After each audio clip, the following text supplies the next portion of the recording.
Today in this 10-minute workout, I am going to show you how to maximize your glute power.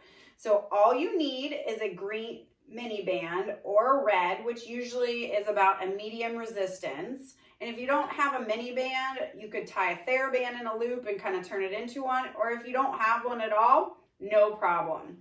So why are glutes important? Glutes are literally the good support for our lower extremities. After having a strong, deep core, next that I would think is one of the most important is to have all three of the glute muscles strong. So we've got glute medius, glute minimus, which are the lateral part of the hips. Then you have the glute maximus, which is that big meaty muscle. So not only do strong glutes have a nice aesthetic to it, it also is great for function. So whether you're squatting down to pick up your kid, you're running after your dog, whatever you're doing, strong glutes are going to help with any imbalances anywhere else in the body and help you to perform all the other exercises that you're doing or activities properly.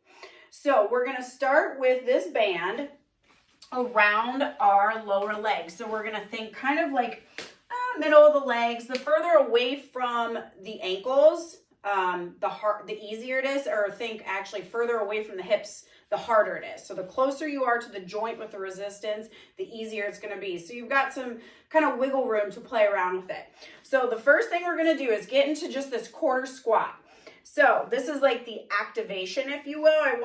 So if you don't have a band, the easiest thing to do is think about spreading the ground apart with your feet. And even if you don't have the resistance of the band to press into, you're going to feel the lateral part of the hips or the glute med, glute minimus start to light up. So in this position, we're just holding and breathing. This is the perfect time to start to really brace your core, really pull the ribs down. Think of lifting that belly button up and in and just locking in and being here for about 5 breaths. So close to about 30 seconds. Then from here, I'm going to have you go ahead and shift your weight into this right leg, trying not to move like a penguin. We're going to step left out, back in, out, and in. And we're going to do this 10 times. So there's 3. Exhale out. 4. So notice how I'm staying rock solid through this right side. We've 5 more left. You can move that arm too if you want.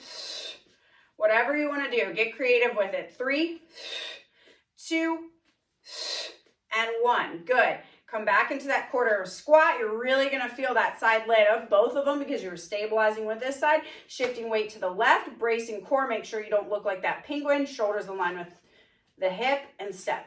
2,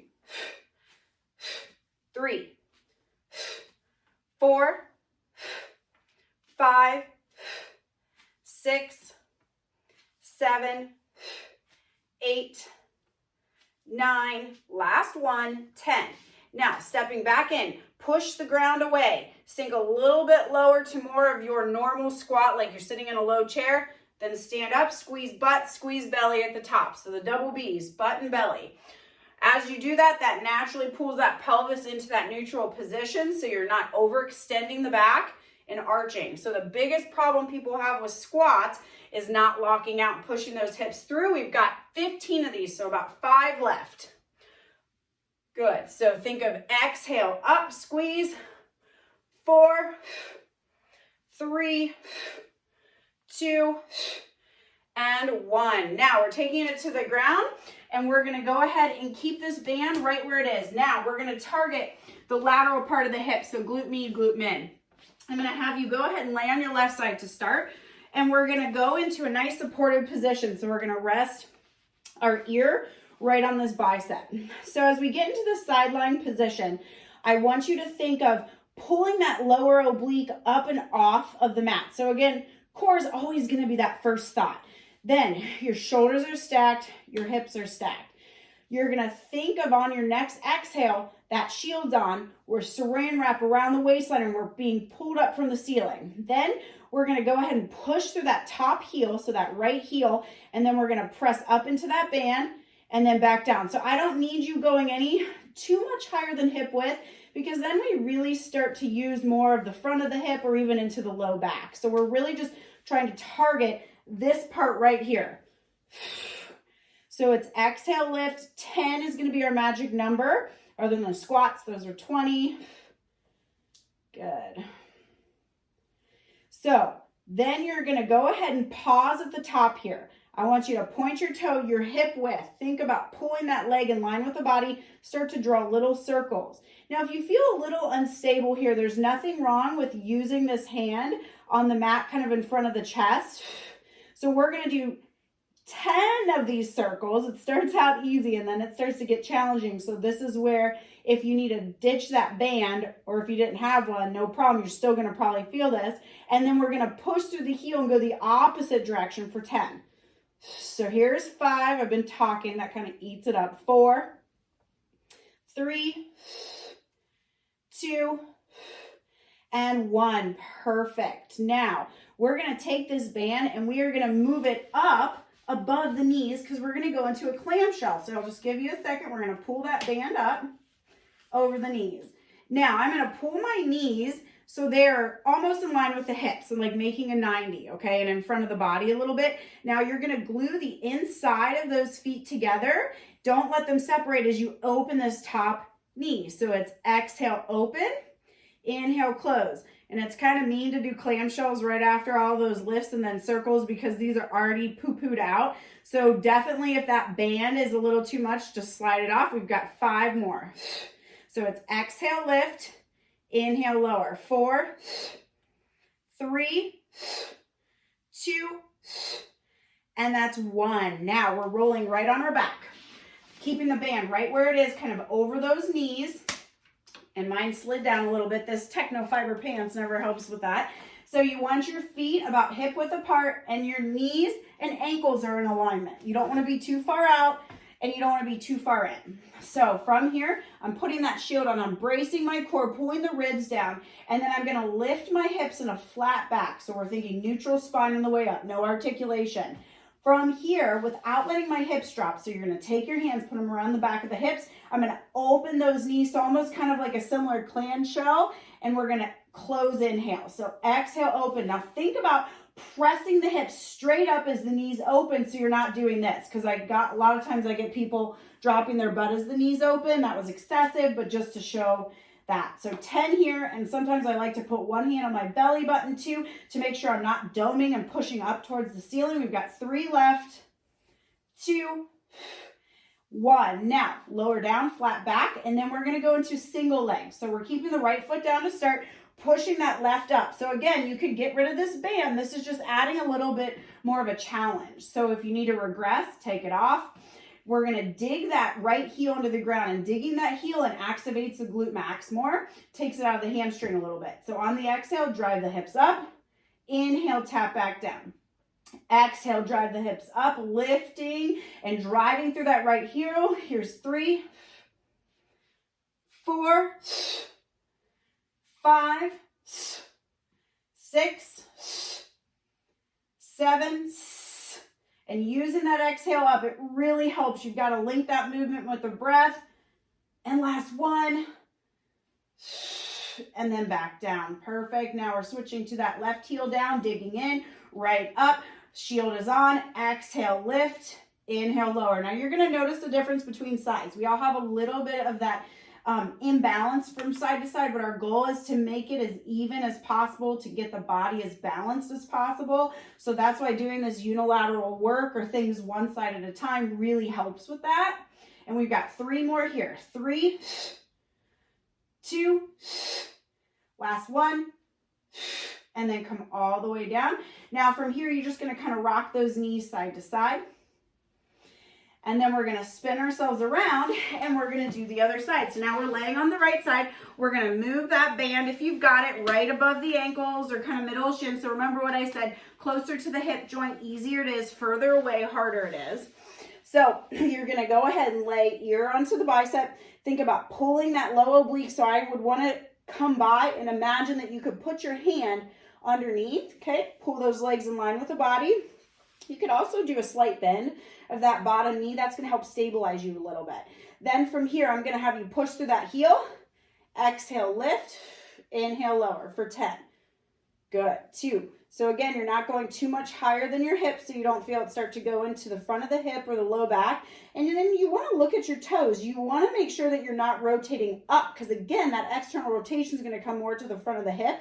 Almost internally rotate, thinking toes down slightly, heel up, and that's really going to get that part of the glute that we're looking to activate. Now, hold it here, point the toes, squeeze that quad, brace the core. Give me those little circles for 10, 9, man, 10 on each side is a challenge.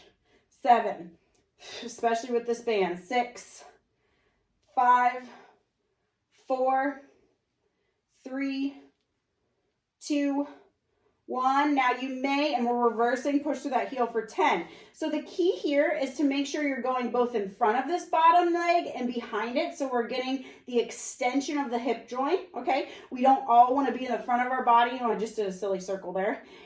Because that's where we live. Hip flexion, walking, running, whatever you're doing, sitting, all of that's hip flexion. So this is why this extension is so important. Let that leg come down. Now we're going to go ahead and move into these clamshells. This side, what I started to say, may feel a little bit harder because we were stabilizing a little bit with it as we were doing the other leg. So now you're going to go ahead and pull those knees in line. You're going to glue the inside of the feet together and exhale, lift. Inhale, lower.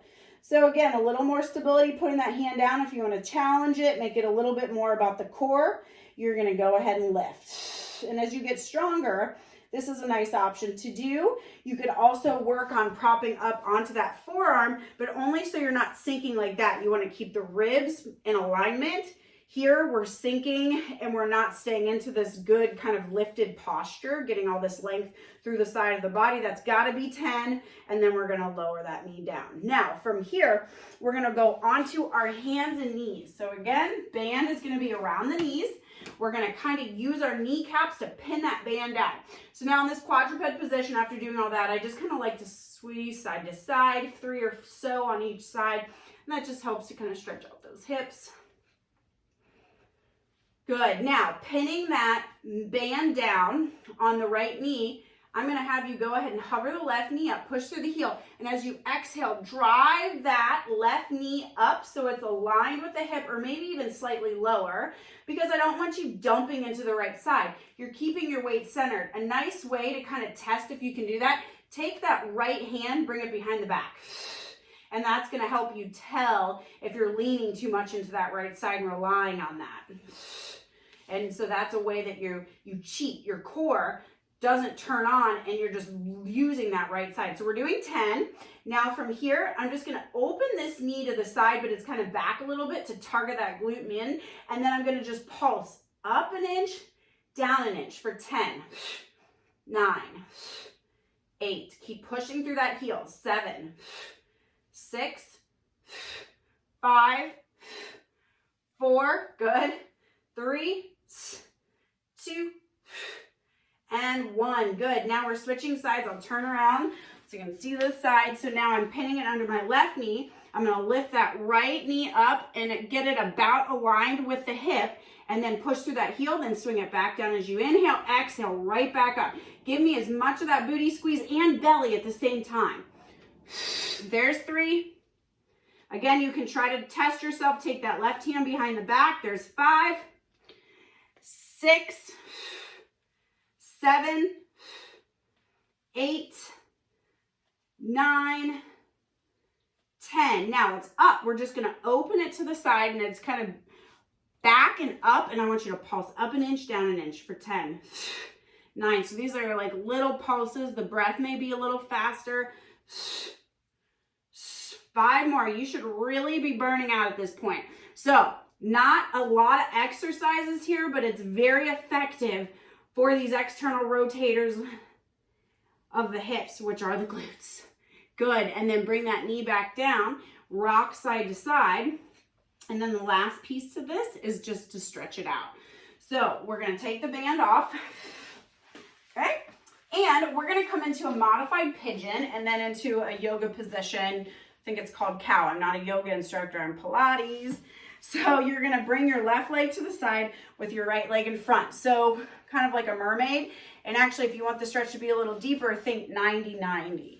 Now take those hands to the hips, and I want you to lean forward, and I want you actually more of a lean than a hinge. So I want you to think about reaching your chest over that front shin, reaching the crown of the head to the wall in front, pin the shoulders back. Good. Just about 15 seconds or so does it, and then we're going to switch sides. We're going to do the same thing on the other side. So pin it down and lean or hinge. We're looking for that spine not to round. I want you to think of pinning the shoulder blades together, but the ribs stay down. Always think of that rib cage placement, and everything else falls into place, literally.